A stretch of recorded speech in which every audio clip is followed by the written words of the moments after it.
Hey, everybody. Well, welcome back to another episode of Summer's Vibes podcast.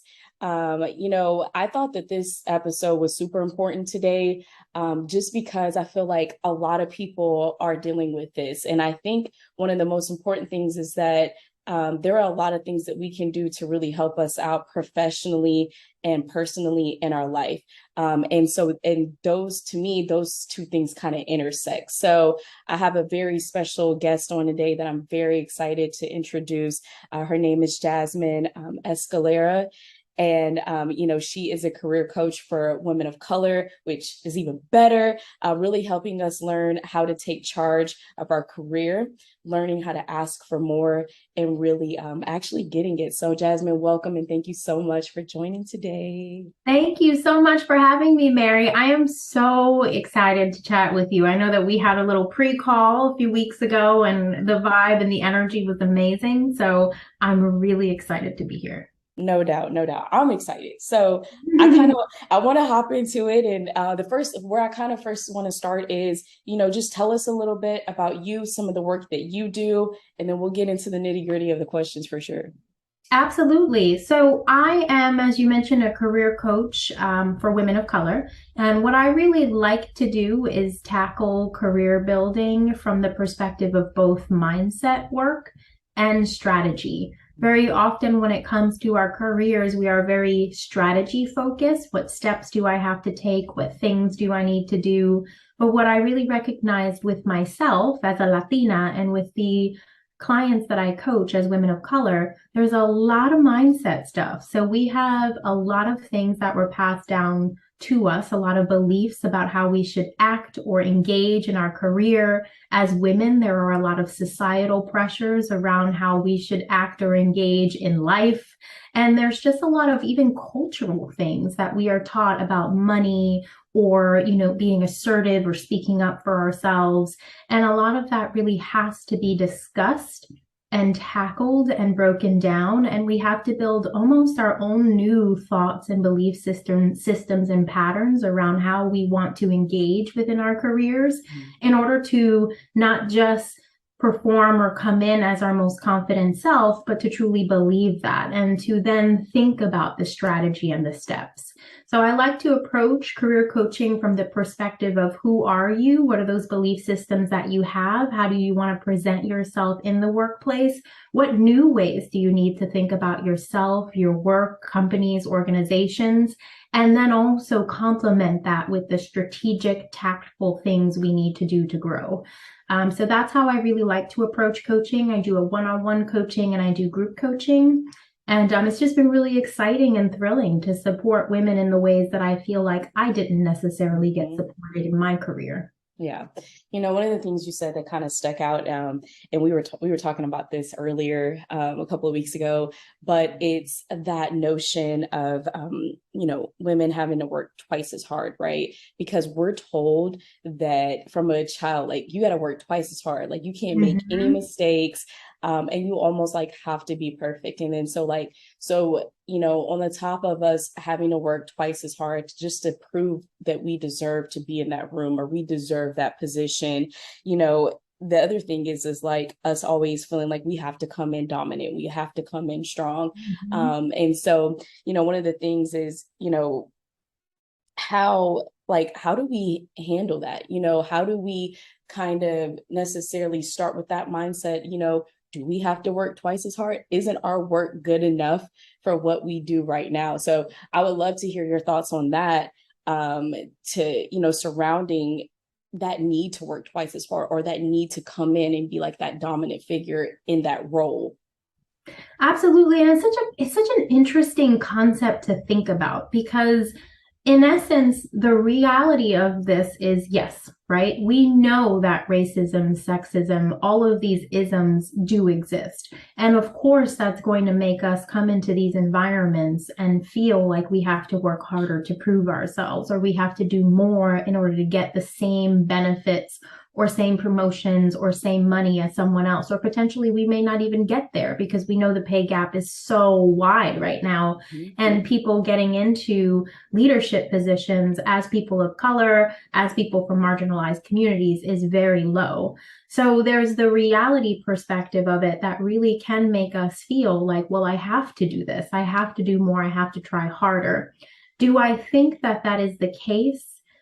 Not always. I think the other part of it is us understanding our worth and our contribution and standing so heavily in that that we don't demand, that we basically demand that other people see it as well. So there's also that complement to it where if you are in an organization or a company where you don't feel accepted, where you feel like you have to work more, can you find the places, spaces, people, environment that actually will accept and take you in where you don't have to do that? So I think it's kind of this weird question of it being like, yes, the reality perspective of this is the way that it is in many places. But then how can we be so strong and assured in what we do in our contribution that we demand that we accept nothing less than what we deserve, which is to be able to be an environment where we can be ourselves, bring our whole selves to work, where we're going to be acknowledged, valued, developed, grown, just like everyone else is. So I think there's kind of this interesting balance between the yes and answer to this question. But I do think that there is the reality of, yeah, and a lot of organization spaces and environments, this is still a thing. Yeah. It is a thing because even like when I work, I'm like, I know that I'm good, right? Like I know that I'm good. I'm like, I know that, but when I mess up, I feel like everybody sees it, right? Yeah. And so that one time I make that one mistake, is everyone going to look at that one mistake and say, oh man, she messed up? And so like it goes back to what you said in the beginning. It's a mindset, right? Like it's you really changing that mindset to know like I am valued and I know that I'm doing a good job. I know that I deserve to be here. And it's just like subtle reminders of that. But I always think of that. I'm always like, oh man, that one time I messed up, that's the thing they're going to point out, despite all the great things that all the great things or, some of the accomplishments that I made.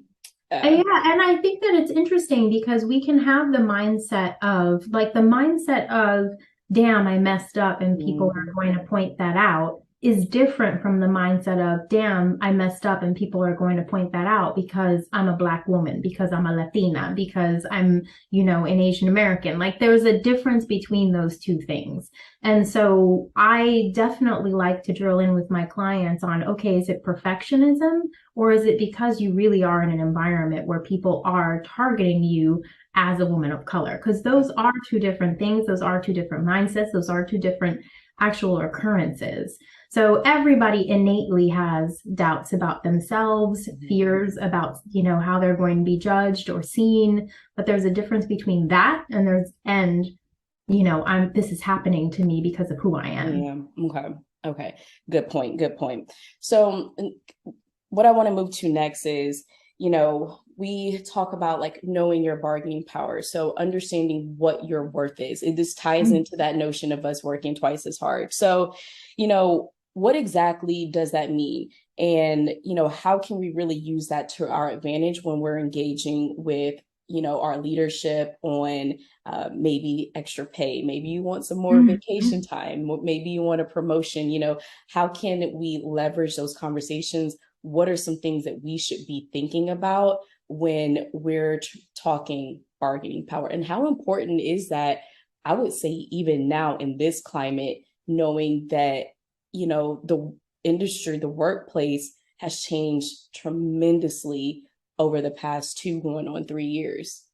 Yeah. So I actually think it's even more important now, especially if you are a remote worker, or if you work virtually, knowing and talking about your value is essential. It was essential before. It was a little bit different because it was a bit easier. And I use quote unquote easier. I know that for women of color, for people of color, for people from marginalized communities, I'm not even going to say anything is easy, right? But I know that it was easier before contextually because we were in the same environment. But now, if you are working virtually, if you are working remotely, this is essential, right? Mm-hmm. I do think that people of color, people from marginalized communities, because of virtual work, it puts us even further behind because now we're talking about yet another barrier to overcome to being seen and discussing our worth. The way that you want to do this, there's a few different things that I sort of walk my clients through is you need to know what you're great at, right? You need to know what you are good at doing. And if you don't know what you're great at and what you're good at doing, then you're already in the back. You're already in the back in terms of being able to discuss yourself, right? So you need to know that first. Then what you need to be able to do is you need to be able to advocate for more of that kind of work. So when you work in your strengths, you work in your power. So you will feel more confident. You will project more confidence when you are essentially doing the things that you're great at doing. And people will see that. Now, the other thing you want to do is you want to know the value contribution you make to your team, to your manager, and to your company. So you need to get very clear on how is the work that I do every single day providing value to my team, to my manager, and to my company. That's very essential. And if you're not sure how your work is contributing to those goals of your team, of your manager's goals, or of your company, then just ask, have a conversation with your manager where you sit down with them and you say, hey, I'm really curious, like, what are our team goals? Like, and how is the work that I'm putting in really aligned with that?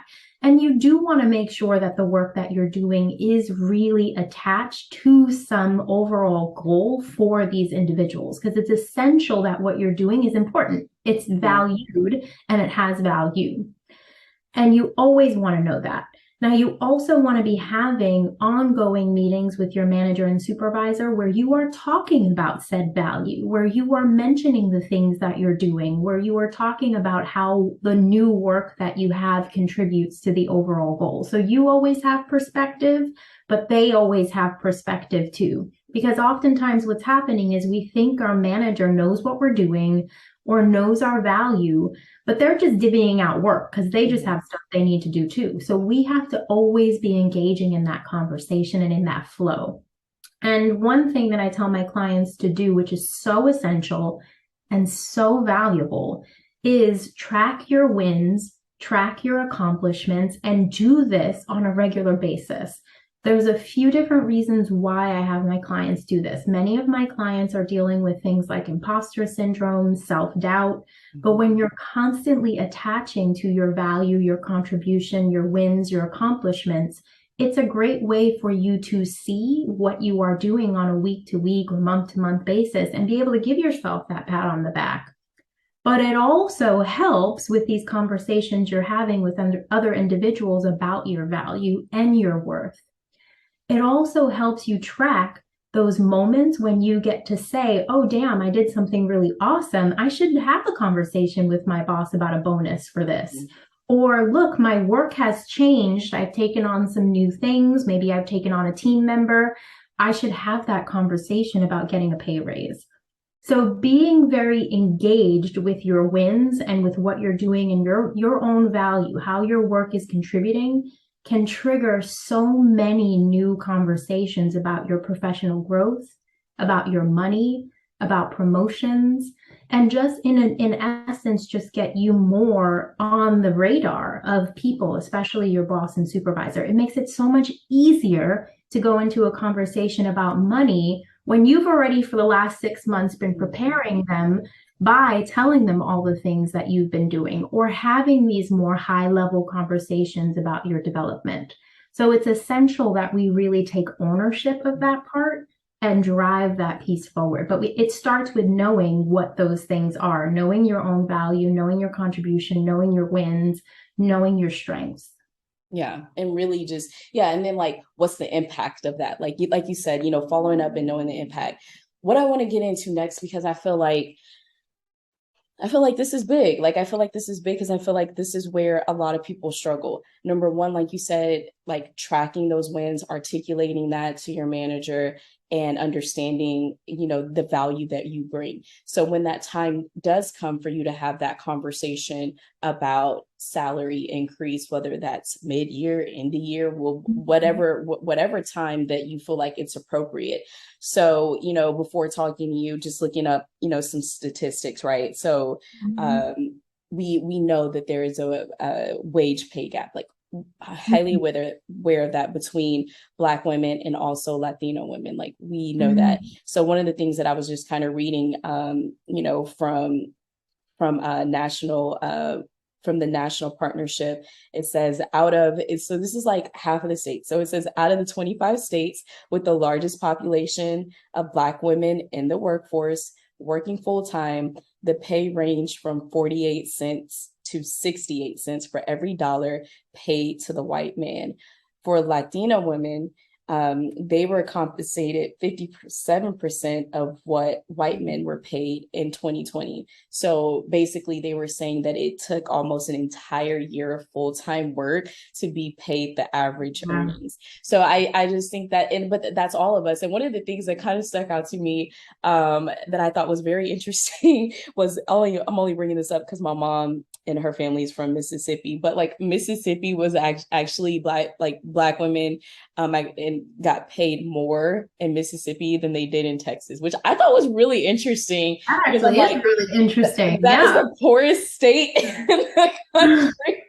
So I was But they like, somehow add it together in that way. it was like, okay, but it's like, seeing between Black women and Latino women that compared to, the white man, there's only been a 4% change since Wow. 1988 to 2019. 4%.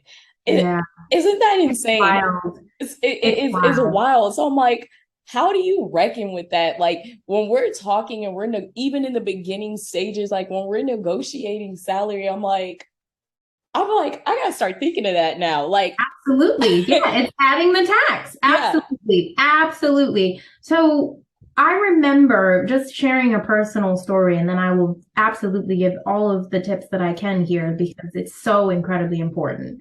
I remember when I was in my career, when I was working, I went to a free salary negotiation workshop here in New York. And the first thing that nearly like made me fall off my chair was she put up those exact same statistics. And then she said, as a Latina, I'm a Latina, as a Latina, I was going to make $1.5 million less than a white man across my career just for being me. And I nearly fell off my chair because it was like, I have a PhD from Yale. I did everything my parents told me to do, right? Your parents tell you how important an education is. They tell you so you walk the path. And then here I am. I walked the path. I went the farthest I could possibly go. Mm-hmm. And now, even with all that education, I still won't end up in the same place. So what's the freaking point, right? Like, so that I get frustrated when I even think about it. And I didn't know that there's women's equal pay day, but there's also Black women's equal pay day just happened. I think it was last week. Mm-hmm. And Latina equal pay day is coming up. And that's what it represents. It represents the time above the year that you have to work just to be able to make the same amount of money as a white man. So that means that you have to work 9 months more, almost 10 months more. I have to work 10 months more. It's ridiculous. To say that this is happening in 2022 is insane. And you're absolutely right. So, what you need to think about if you are negotiating pay is you need to think about that exact thing. And what you should be considering is how do I find out how much money I should actually be making for this position? And so there are different salary websites like payscale.com, salary.com. You have to do the research. And not just when you're looking for a job. I tell my clients to be doing this annually. Okay. Because if you stay in a position, the reason why people job hop is because that's how you actually make money now. That's how you actually get pay raises. But just because you are in a job doesn't mean that you should be getting paid less. So you have to be doing this annually, at least, right? And not just that, you should be talking to HR. If you're vetting companies to work for, you should be asking how often they do salary compensation reviews. And my biggest tip that I always give everyone is ask a white man. We need white male sponsors, right? Mentorship is great for us all, for women of color, for people from marginalized communities. I always say you should have a mentor. But we need to start really focusing on sponsorship. And sponsorship means having people on the inside who are truly allies and supporters of you, who are going to be in the rooms. And unfortunately, we're not often in them, right? That's right. That's part of the problem. Mm-hmm. So we need to be finding these individuals who are in the room, who are in the spaces, who are really true allies, where they are going to be open to talking to us about what people in our fields, in our positions really make, including white men and white women. Because white women do also have a pay gap, but it ain't as bad as ours. Okay. Bad in general. There should not be any. But we need to know what people in our roles and in our positions are making. And yeah, you should be adding the tax, right? You should be thinking about, well, if this is the pay range, maybe I should be going $10,000, $15,000, $20,000 more. Why the not? Why not? Why the F not? You know, like, why not? We already know that we're not asking for enough. And that's the thing, too, that I want us to all acknowledge. I grew up extremely poor. So to me, money did not exist. In fact, I was told every single day that there was no money. So when I go into a salary negotiation and someone started to hesitate when I was early in my career, that just brought up all of those no money triggers for me. And so I would back out of like my money. I'd be okay, I'll take that, or all right, we'll make this work. So we have to be also very conscientious of where our starting point is when we think about money. And so we really need to work on that as well. So there's a lot of things that go into salary and salary conversations that aren't even strategic. They're also just, how do you view money? Are you comfortable talking about money? What happens if someone starts to waver? Do you waver too? How do you stand firm in your money and confidently ask for what you want and not feel like, oh, am I asking for too much? Am I being greedy? Should I just ask for what I need? There's a lot that goes into it. But at the bare minimum, we need to know what other people are making for the positions that we're in. Yeah, I would have never even thought to do that. Like, of course, like we get on Google and we put, this position at this company is how much salary. Like, of course we do that. And we see like that range. But like you said, having like sponsorship is key. Like I would have never thought to do that. Getting someone who actually works for the company and saying like, yeah, like this is what I make, yada, yada. That's like a major key. And I would have never thought to do that. And I would say like, I think, as young people too, I think we're getting better at it. But like, also when we come in and we negotiate that initial salary, we're like, okay, X amount of dollars. And then the recruiter comes back and says, I can give you this, right? There's no second negotiation after that. A lot of the times we're like, okay, like, it's not exactly what I wanted, but all right, I'll take it. Like, because I know I've done that. Like, absolutely. And I did it too. Absolutely. We all, I can't say that none of us have, right? We've all done it.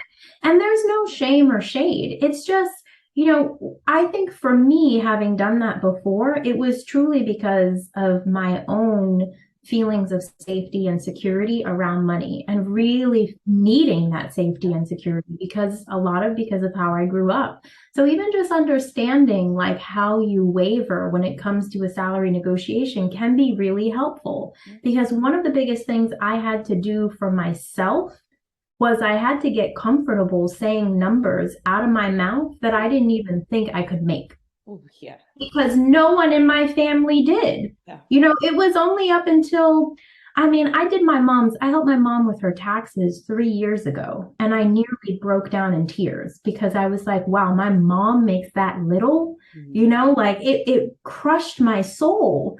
So, I never would have thought that I would make, the amount of money in my career that I did in my late 20s, early 30s. I had to get comfortable with just even being okay making significantly more than my parents. Like, that's a big thing. It is a big thing. It is. I was just having a conversation with my mom yesterday, and she literally was like, I never made the money that you made. She was like, Yeah. never. She was like, she was like, especially at your age, she was like, I wasn't even making anywhere close near to that. And she was like, she was like, but you still owe yourself more than even what you're getting now. She was like, you again, right? You went to school, you got your master's, you did Right. this, what I'm saying? She was like, so I'm like, yeah, it's not always about that. But the point is like you said, our parents have never made that much, right? And so I just think that we're just in a very unique environment, like with technology, like the way that we are going now, like you said, there's no reason in 2022 why we should still have this huge pay gap. And I feel like all pay should be equal, but there are little small incremental gains here and there. But like you said, just a couple of these things would really make a difference in how we negotiate our salary, how we get what we want, and how to kind of stand firm in that. So I'm a big advocate for it. I gotta practice. I gotta practice what you practice Mm-hmm. with some of the things that you said, and I would hope that that makes a difference. One of the other things that I wanted to talk about, just kind of one of the last things I wanted to talk about, is switching gears from negotiating our salary, knowing our bargaining power, all that we've spoken about. But when we're in that job, right, and we've given our all, we have have had these accomplishments that's really benefited the company, maybe whatever you're doing specifically in that industry, and then also like yourself, right? Like you feel like you've done what you're supposed to do. Mm-hmm. So how do you say, when do you know when it's time to leave a job? If you take out, when do you know that you've outgrown that, either that position or that company? Like what are some way, like how do you know when it's time, I guess? Like simple. Yeah, that's a great question. So I'm gonna have a foo-foo answer because I'm very mindset centric. I'm very much connected to just listening to yourself, right? So I think we always know when it's time to go. I think we always know when it's time to bounce. We just don't listen to that internal voice or that internal feeling. And there's a multitude of reasons why. It is hella scary to go to the other side and to say, this isn't for me. Now I have to figure out what is. This isn't for me. I'm not being treated well. Now I have to find the right company that's going to treat me well. This isn't for me. Now I have to go into the job search, which we all know is a roller coaster ride. So I think there are a lot of reasons, which are all valid reasons, for why we don't listen to ourselves when we know we are not in positions that we should not be in. And so I would answer that question firstly by, you always know. And if you are connected to yourself and allow yourself to go to that place, you will know. Like I remember every single position that I was in, I knew it wasn't, from even sometimes from day one, I knew it wasn't the one for me. Facts. I remember starting a job, and on the first day I was like, oh yeah, I'm leaving this. Like, this isn't going to work at all. No doubt. Yeah. So I truly believe that you always have that knowledge, but there's a lot of fear and complexities and uncertainties and doubts that cloud you listening to you. Now, I think there are also so many signs, and some of them are, my organization doesn't truly value me. They're not giving me opportunities to grow. They're not giving me the promotions and the pay raises, even though I'm asking for it. I'm being mistreated. Of course, we know that microaggressions, gaslighting, straight up racism even exists in the workplace. So there is that component of I'm being abused or mistreated or harassed. There's also like more subtle things, like we know quiet firing is a thing now, where companies don't even want to have the conversation with you about letting you go. They just want to start taking responsibilities from you, or icing you out of meetings, or making it really complicated for you to do your job, or having no communication, or having no connection to your supervisor. So you're kind of floating around. You're not sure what to do. You're not getting any constructive criticism. So there's a multitude of different reasons why it is perfectly okay and valid for you to say, this isn't working for me and it's time for me to go. I think the number one thing is always connect to yourself. Mhm. And to be okay stepping into the fear space a little bit, because it is really scary to acknowledge this isn't working and now I have to do something about it. And that is, I think, the place that can be really scary to go to, is the have to do something about it. Because a lot of times it's reflection. It's, what do I now want? Where do I want to go? What does value mean to me? What am I seeking? What am I searching for? Do I want to change? What does that mean? It's a lot of stuff that comes after that. And I think that's the reason why we oftentimes stay in spaces. We all know that term, the devil I know. We oftentimes stay in places or situations because it is really scary to move into the other space. And I like to urge you to just play with the other space, because it is better out there. And if you just allow yourself to find that, to connect to that, you can seek it out. No, that yeah, I will say when I quit my job, it was the best thing I could have done, but it was the scariest thing too at the time. Like I was like, okay, like I don't know if this is the best decision. But as we close out, I just wanted to tell you thank you so much for coming on and giving a few tips, strategies, being like even tactical about how we approach some things when it comes to our professional development. And I would say, like, I really enjoyed you tying the mindset into how you carry out other things when it comes to your professional development. And also the sponsorship thing, like those were huge for me. And so Mhm. I just wanted to say I appreciate it. And I hope that the people listening, I hope that you all listen. I hope you all took some things from it too. The last thing I want to say, I want to give you the last word. If you want to inform people how they can get in contact with you, but I want to give you the last word for sure. Absolutely. Well, thank you so much again, Mary, for having me on. This is absolutely wonderful. It was a great chat. The last words that I will say before just telling you how you can reach out to me, or the last word I will say is, one of the things that we sometimes forget is, like, our careers are for us to direct. We get to decide where we are. We get to decide who we are. We get to decide the jobs. Like, we are the directors of it. So just be conscientious of what you want, and always, always lead with that. And then if you have any questions, or you're interested in working with me or learning more about me, you can find me on LinkedIn at Jasmine Escalera. And you can also find me on Instagram at Jasmine Escalera Coaching. Alrighty, well, you all heard it. Thank you so much for joining. I appreciate it.